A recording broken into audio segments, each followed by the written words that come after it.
हाँ दोस्तों, एक बार फिर से आप सभी लोगों का पढ़ने और पढ़ाने वाली महफिल में दिल खोल करके हार्दिक स्वागत और अभिनंदन है। तो दोस्तों, आज हम लोग व्यतिकर टॉपिक का एक और ज़बरदस्त टॉपिक देखने वाले हैं और उस टॉपिक का नाम है कि व्यतिकारी पुंज के मार्ग में, एक व्यतिकारी पुंज के मार्ग में पतली पारदर्शक प्लेट रखने पर प्रभाव, मतलब क्या प्रभाव पड़ेगा। ठीक है, अगर कोई व्यतिकारी पुंज है, आपने देखा था पिछली वाली क्लास में जब यंग का द्विक रेखाच्छेद प्रयोग हमने पढ़ाया, उसमें क्या होता था कि दो रेखाच्छेद होते थे, S1 S2। S1 से निकली प्रकाश किरण, S2 से निकली प्रकाश किरण, दोनों के बीच में कोई अवरोध नहीं था। लेकिन आज के क्लास में एक अवरोध आएगा। किसके वाले में? एक व्यतिकारी पुंज के मार्ग में। चाहे आप S1 वाले में लगाओ, चाहे आप S2 वाले में लगाओ। फिगर समझो भाई। पहले देखो, ये हमने माला हमारा पहला रेखा क्षेत्र S1, ठीक। ये दूसरा रेखा क्षेत्र हमारा हुआ S2, ठीक। यहाँ पे कोनो एक पर्दा होता था, सुंदर सा बेहतरीन पर्दा, और उस पर्दे पर हमें क्या मिलती थी? व्यतिकरण फ्रिंजें मिलती थी, जिसे विवर्तन प्रतिरूप कहते थे ना। S1 से प्रकाश किरण निकल रही है, उसी के मार्ग में हमने लगा दिया स्मॉल t मोटाई और स्मॉल n अपवर्तनांक का क्या कोई पारदर्शक प्लेट रख दिया। ये S2 से निकली प्रकाश की किरण यहाँ पहुँची, ठीक है। और इस S1 और S2 का हमने मान लिया मध्य बिंदु क्या है? C है, और C को हमने यहाँ मिला दिया इस O से, ठीक। और मान लेते भाई इस बिंदु P है, इस बिंदु P जो है यहाँ से एक्सियम डिस्टेंस पर है, और प्रेजेंट टाइम के लिए मान लेते हैं, मानने में क्या हर्ज है भाई, मानने कुछ भी मानो, प्रेजेंट टाइम के लिए मानते हैं कि बिंदु P पर हमें दीप्त फ्रिंज मिल रहा है। अद्वितीय भी मिल सकता है, कोई दिक्कत नहीं, दीप्त भी मिल रहा है, कोई दिक्कत नहीं। तो पहले मैं क्या मान रहा हूँ? दीप्त मान रहा हूँ कि बिंदु P पर हमें दीप्त फ्रिंज मिल रहा है, ठीक।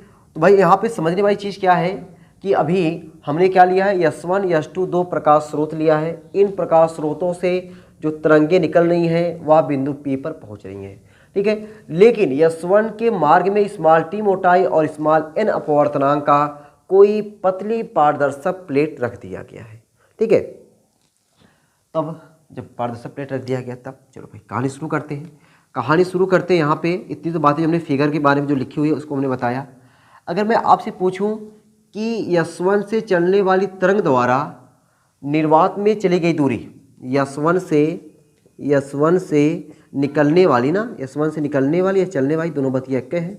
S1 से निकलने वाली तरंग द्वारा निर्वात में चली गई दूरी, वायु कहो चाहे निर्वात कहो, निर्वात में चली गई दूरी, निर्वात में चली गई दूरी।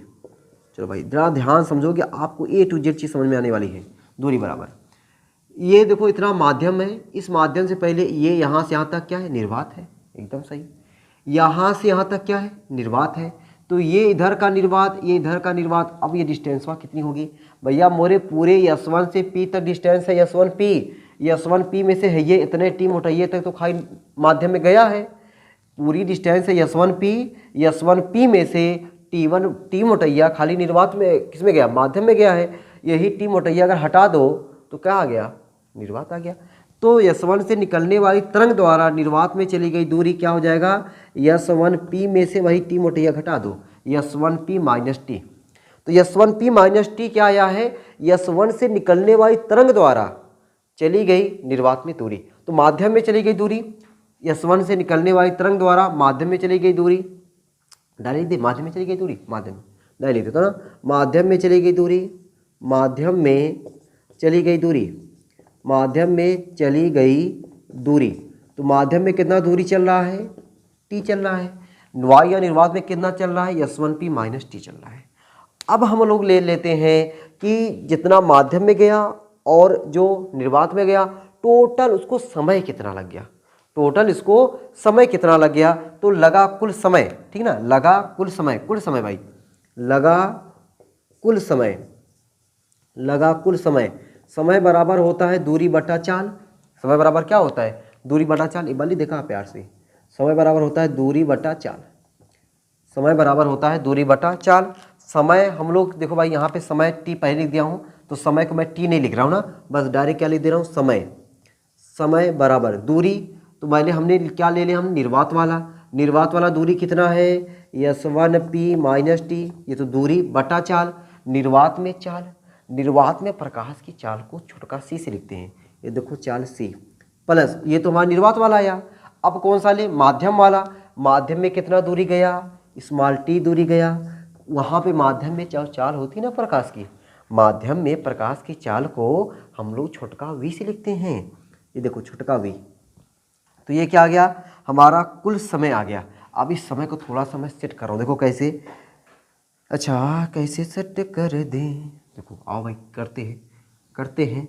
समय बराबर, समय की बात है, समय बराबर, देखो समय बराबर क्या कर दें, S1P minus T, S1P minus T बटा सी प्लस क्या है टी अपान वी।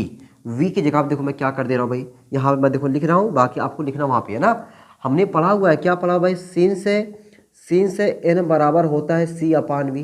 पिछली क्लास में पढ़ेगी नहीं, एकदम पढ़े हैं। एन बराबर सी अपान वी, न्यूमेरिकल लगाए हमने इस पर, ठीक है। एन बराबर सी अपान वी, तो वी बराबर क्या हो जाएगा, वी बराबर हो जाएगा हमारा क्या, सी अपान एन। वी बराबर क्या हो जाएगा, सी अपान एन, जहाँ पे सी वायु निर्वात में प्रकाश की चाल, वी माध्यम में प्रकाश की चाल, एन अपवर्तनांक है। तो वी के जगह यहाँ पे क्या लिख दिए, सी बटा एन।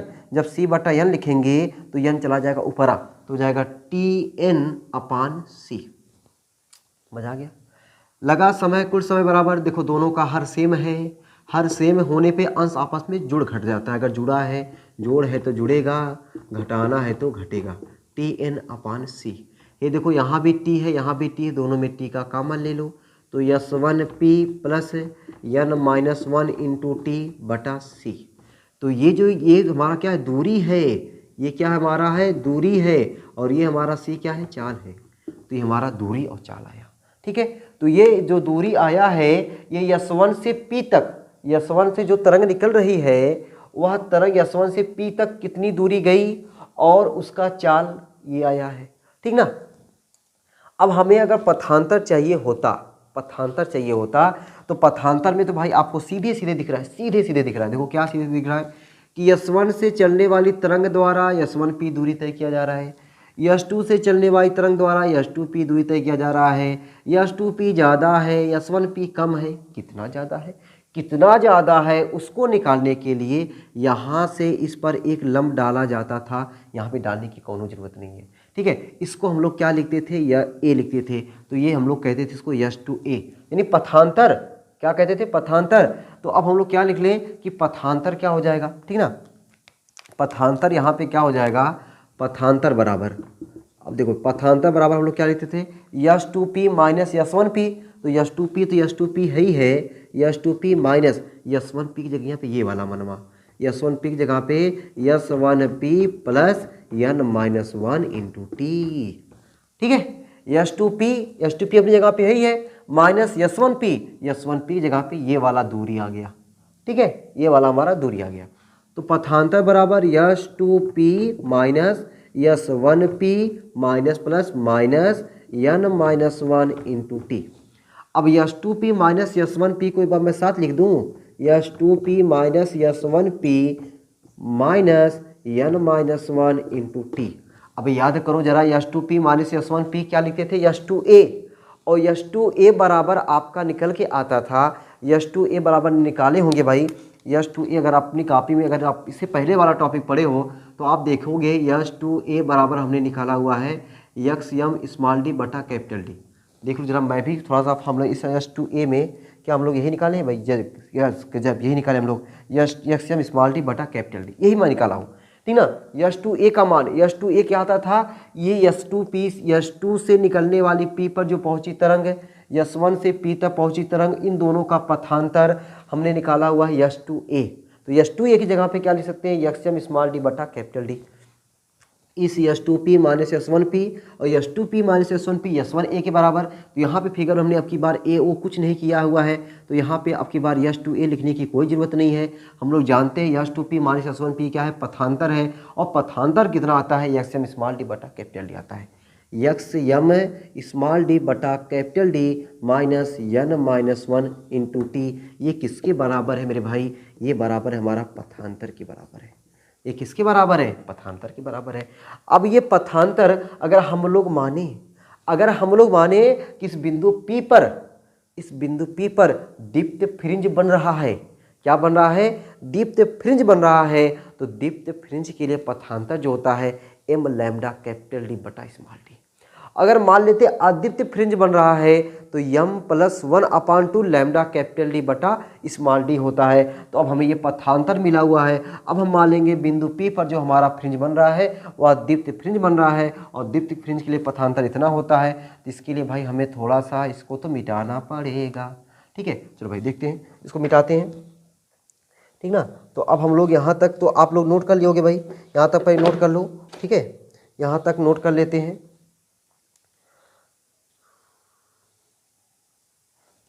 इसको नोट करने के बाद मैं यहाँ पे काम चला दूँ क्या? चलो भाई यहाँ पे काम चला देते हैं। ठीक ना, यहाँ पे थोड़ा बहुत काम चला देते हैं। तो क्या लिख दें? यदि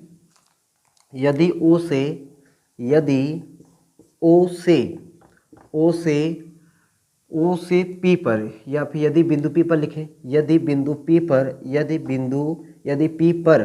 P पर यममी दीप्त फ्रिंज प्राप्त हो, फ्रिंज प्राप्त हो या बन रही हो, प्राप्त हो, तब यम बराबर क्या होता है? m लैम्डा कैपिटल D बटा स्मॉल d। यम बराबर क्या होता है हमारा? m लैम्डा कैपिटल D बटा स्मॉल d। अच्छा, दीप्त फ्रिंज के लिए अच्छी पथांतर है भाई, ये पथांतर दीप्त फ्रिंज प्राप्त हो तब पथांतर, ये पथांतर है ना हमारा। दीप्त फ्रिंज के लिए पथांतर जो होता है, दीप्त फ्रिंज के लिए पथांतर क्या होता है? m lambda. ये हमें यहाँ पे पथांतर, देखो यहाँ पे है ना पथांतर क्या होगा? m lambda. तो अब हम लोग क्या कर सकते हैं, यहाँ पे करते हैं जो कर सकते हैं कि यम स्मॉल d बटा capital D minus n-1 into T बराबर किसके बराबर आ गया हमारा? m लैम्डा की। यहाँ से हमें यम चाहिए, पहले इसको उधर भेज दे, जाओ भाई तुम उधर जाओ। यम स्मॉल d बटा कैपिटल D बराबर माइनस है ना, उधर जाएगा उछल के प्लस बन जाएगा। देखो कैसे, यह प्लस बन गया, प्लस n-1 इंटू टी। हमें केवल यम चाहिए, यम बराबर क्या हो जाएगा? बड़का d बटा छोटका d। समझ आई नहीं? बड़का d बटा छोटका d कैसे हो गया? देखो जब इधर से चीज़ें उधर जाती है ना तो नीचे वाला ऊपर वाला नीचे, ये d नीचे था ऊपर हो गया, ये स्मॉल d ऊपर था इधर आ गया नीचे हो गया। अब ये बड़का ब्रैकेट लगा दो, बड़का bracket m lambda plus n-1 into T. ठीक, अच्छा ये देखो, अब ये हमने जो मैं यहाँ पे लिख दिया ना पहले, वो मुझे अब लिखना चाहिए था। अब देखो जो यम आया है, यम ये आया है कि बिंदु O से P पर कोनो पारदर्शी प्लेट रखा गया है तब जाके पथांतर आया है। कोनो पारदर्शी प्लेट रखा गया है तब जाके पथांतर आया है।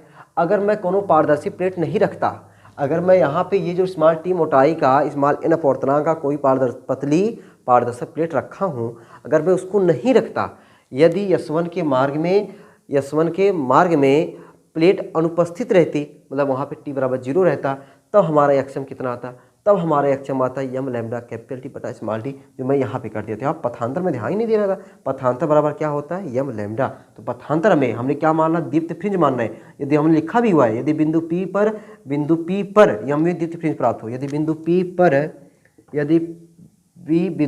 यमवी दीप्त फ्रिंज प्राप्त हो तब पथांतर क्या होता है? m लैम्डा होता है। अगर आदीप्त फ्रिंज प्राप्त होता तो हम लोग क्या लिखते? m प्लस 1/2 लैम्डा लिखते, ठीक ना। वो आदीप्त फ्रिंज का पथांतर होता है और ये क्या है? दीप्त फ्रिंज का पथांतर है। ठीक है, तो अब हम लोग वही क्या चीज़ लिख दे भाई? अगर हम लोग वही लिख दे, परंतु प्लेट की अनुपस्थिति में, अगर ये प्लेट की अनुपस्थिति में आया है, परंतु प्लेट की अनुपस्थिति में, ये चीज़ को ऐसे करके यहाँ पे एक लाइन केवल लिखना भाई, परंतु प्लेट की अनुपस्थिति में, परंतु प्लेट की अनुपस्थिति में अगर प्लेट हमारा नहीं है रहता, प्लेट की अनुपस्थिति में t बराबर 0 पर यमवी दीप्त फ्रिंज की स्थिति, यमवी दीप्त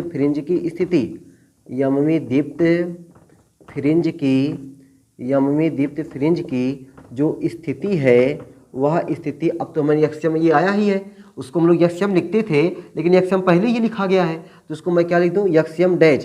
क्या लिखते भाई हम लोग? यम डैश बराबर क्या है? m लैम्डा कैपिटल D बटा स्मॉल d। ठीक है, यम डैश हमने मान लिया, भाई एक्सएम हम लोग लिखते थे, लेकिन यहाँ पे एक्सएम पहले लिखा गया है, तो एक्सएम तो फिर लिखेंगे? एकदम नहीं। हमने कहा लिखा अब एक्सएम डैश बराबर एम लैम्डा कैपिटल डी बटा स्मॉल डी। ठीक, तो ये आया, ये पहले जब प्लेट रखे थे तब आया, जब प्लेट रखे थे तब इतने डिस्टेंस पर यम दीप्त मिल रहा है, प्लेट नहीं है तब हमें इतने पर हमें मिल रहा है। तो इन दोनों में कितना का अंतर हो गया, कितना डिफरेंस आया, क्या प्रभाव पड़ा, अब जाके निकलेगा, क्या प्रभाव पड़ा अब जाके निकलेगा। तो हम भाई इसको पहले हमें जगह थोड़ा खाली बंद करनी पड़ेगी। मैं साइड हो गया भाई, आप लोग नोट कर लो। तो इसको मैं मिटा दें, चलो भाई इसको मैं थोड़ा सा मिटा दे रहा हूँ, ठीक ना। तो अब क्या लिख दें कि पारदर्शी प्लेट रखने पर यमवी दीप्त फ्रिंज का पर प्रभाव, ऐसे लिख दें।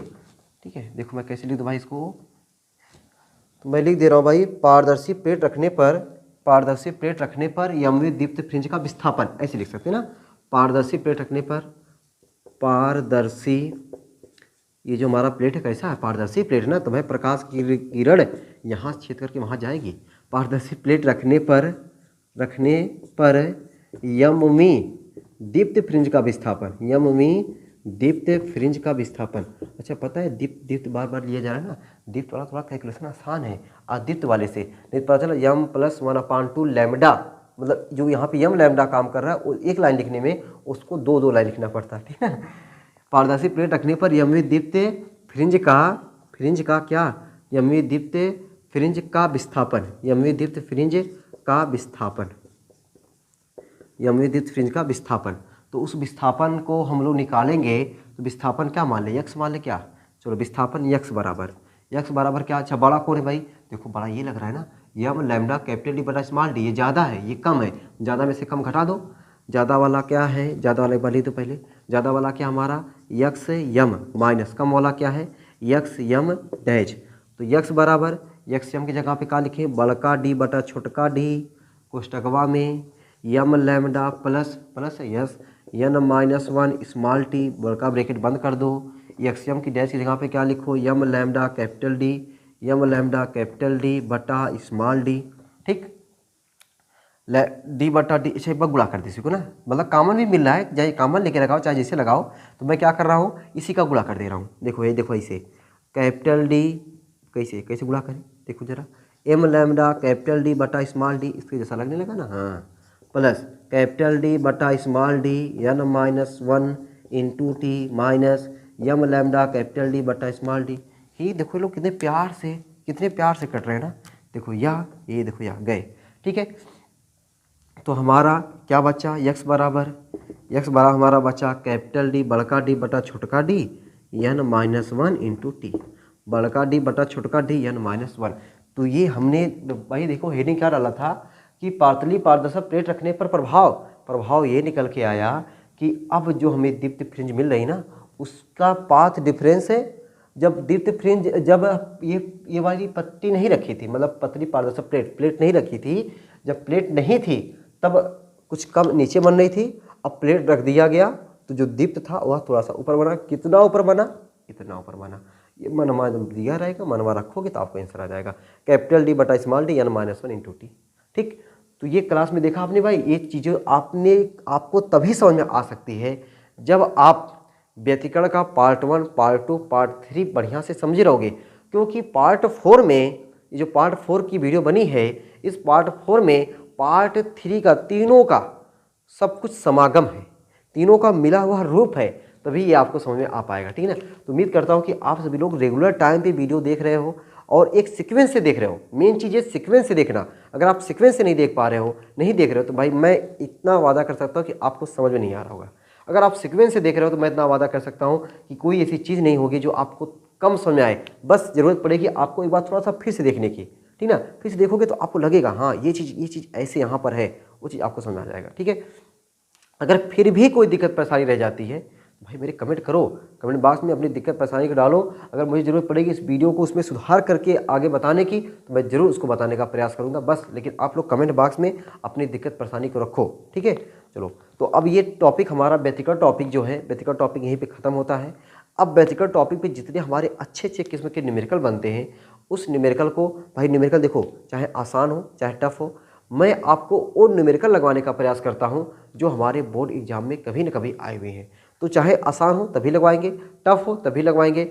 अच्छा, और अगर आपको कोई क्वेश्चंस पूछना हो तो आप हमारा व्हाट्सअप नंबर मैं आपको जल्दी नंबर मैं देता नहीं फिलहाल, लेकिन मैं यहाँ पे नंबर दे दे रहा हूँ, ठीक है। 9616001565 ये नंबर, इस नंबर पर आप कोई भी क्वेश्चंस रहा करें, उस क्वेश्चंस को जो टॉपिक पढ़ाया मैंने, आपने टॉपिक पढ़ा, अगर आपको उस पे रिलेटेड कोई भी क्वेश्चंस पूछना है, आप इस नंबर पर व्हाट्सअप मैसेज करें, ताकि वो आपका क्वेश्चंस मेरे पास आ जाएगा। जब क्वेश्चंस आ जाएगा तो मैं आपको वीडियो बना करके उस क्वेश्चंस का सॉल्यूशन दूंगा, ठीक ना। तो इतना तो आप लोग कर सकते हैं। अगर आपको कोई क्वेश्चन पूछना है इस नंबर पर मैसेज करें, ठीक है। बाकी तो मैं खुद कोशिश करता हूँ कि इतना न्यूमेरिकल आपको लगवा दूँ, तो आप अगर एग्जाम में आ जाए तो वहाँ पे आप छोड़ कर ना हो, उसको उड़ा कर आओ, ठीक है। तो आज की क्लास यहीं तक रखते हैं। अगली क्लास में हम लोग इसके बहुत ही ज़बरदस्त फैंटेस्टिक न्यूमेरिकल देखने वाले हैं, और न्यूमेरिकल लगाने में मज़ा आ जाएगा भाई। न्यूमेरिकल लगाने में मैंने बार बार कहता हूँ, मज़ा भाई तभी आप ले पाओगे जब आप क्या थ्योरी को अच्छे से पढ़ रहे हो। अगर थ्योरी को अच्छे से पढ़ रहे हो ना, तो फिर न्यूमेरिकल आपको चुटकियों में बात करने देंगे, नहीं लगेगा कि हाँ न्यूमेरिकल लगा रहे, मज़ा आ रहा है, ठीक है। तो इस चैप्टर की कम से कम आपको 10-12 न्यूमेरिकल लगवाने वाला हूँ, 10-12-15 हो सकता है, इससे कम नहीं है। कम से कम आपको 3 वीडियो या 2 वीडियो, कम से कम 2, ज़्यादा से ज़्यादा 3 वीडियो मिलने वाली है, ठीक है। चलो फिर ऐसे ही हंसते रहो, मुस्कुराते रहो, और पढ़ाई लिखाई की चिंता मत करो। पढ़ाई लिखाई बस करते रहो, चिंता नहीं करना है, पढ़ना है, ठीक है। कुछ चीज़ होता है कि जब हम लोग केवल करते हैं और सोचते नहीं हैं, और कुछ होते हैं लोग सोचते हैं करते नहीं हैं। तो भाई यहाँ पे सोचना कम, करना ज़्यादा है, ठीक ना। करिए ज़्यादा, सोचिए बहुत कम, ठीक। फिर मिलते हैं आपको अगली क्लास में ऐसे ही ज़बरदस्त टॉपिक के साथ। तब तक सबको बाय बाय।